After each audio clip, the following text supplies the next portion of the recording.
दान का महत्व। एक बार की बात है, एक बार एक अध्यापक एक संपन्न परिवार के शिष्य के साथ कहीं जा रहे थे। तो उस शिष्य को कुछ मजाक सूझी, क्योंकि उसको रास्ते में किसी गरीब मजदूर के जूते दिखाई दिए। उसने अध्यापक से कहा, गुरुजी, अगर हम इन जूतों को छुपा दें तो कितना मज़ा आएगा। अब उसको तो मजाक सूझ रहा था, लेकिन गुरुजी ने कहा कि नहीं, गरीब इंसान के साथ इस तरह का भद्दा मजाक करना ठीक नहीं है। उसने कहा, क्यों ना हम इन जूतों में कुछ सिक्के डाल दें और देखें कि इसका इस गरीब मजदूर पर क्या प्रभाव पड़ता है। उन्होंने ऐसा ही किया। जैसे ही मजदूर अपना काम करके लौटा और उसने एक पाँव अपने जूते में डाला तो उसको कुछ कठोर सा महसूस हुआ।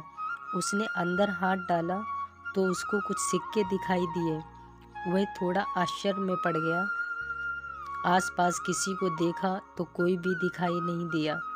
वापस उसने दूसरा पैर अपने जूतों में डाला और वापस उसको उसमें कुछ सिक्के दिखाई दिए।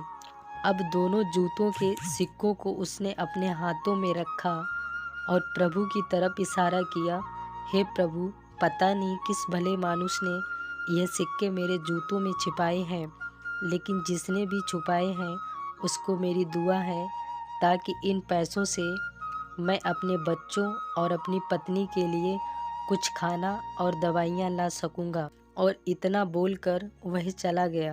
इस बात को शिष्य और अध्यापक दोनों सुन रहे थे। अब अध्यापक ने शिष्य से पूछा कि अब तुम मुझे बताओ कि तुम्हें कैसा महसूस हुआ, तुम्हारी पहले वाली मजाक या मेरा यह तरीका। तो उसने कहा कि गुरुजी, मैं आपसे क्षमा चाहता हूँ। अब मुझे समझ आ गया है कि सच्ची खुशी किस चीज़ में है।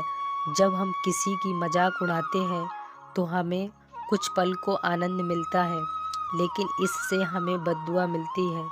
लेकिन अगर हम किसी की मुश्किल परिस्थिति में मदद करते हैं और जिसकी भी हम मदद करते हैं उसको भी नहीं पता कि हमने उसकी मदद की है, लेकिन अंदर ही अंदर हमें पता है कि हमने उस इंसान की मदद की है। यही सच्ची खुशी है। जब हम दूसरों को खुशी देते हैं तो हमें सच्ची खुशी मिलती है। कृपया अपने माता पिता के सम्मान में हमारे YouTube चैनल को सब्सक्राइब करें।